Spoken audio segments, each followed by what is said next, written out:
कोल्हापूर हे ऐतिहासिक, सांस्कृतिक आणि धार्मिक परंपरेचं वैभव लाभलेलं शहर आहे.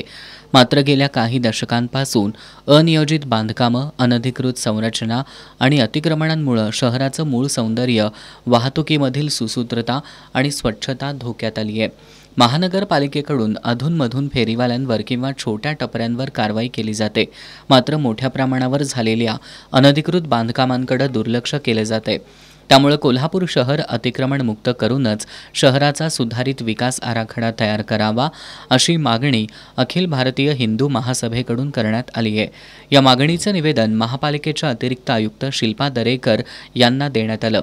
अनधिकृत बांधकामांचा पारदर्शक सर्वेक्षण अहवाल तयार करावा, लघु व्यावसायिकांवरील कारवाई थांबवावी आणि त्यांना पर्यायी रोजगाराच्या सुविधा उपलब्ध करून द्याव्यात. अतिक्रमणमुक्त कोल्हापूर मोहीम नागरिकांच्या सहभागातून पारदर्शक पद्धतीनं राबवावी.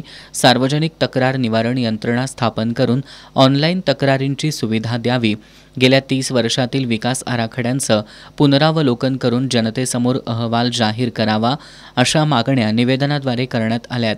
यावेळी अखिल भारतीय हिंदू महासभेचे कोल्हापूर जिल्हाध्यक्ष राजेंद्र तोरसकर, शीला माने, रश्मी साळुंखे, विकास जाधव, प्रशांत पाटील, सुरेश जाधव आदी उपस्थित होते.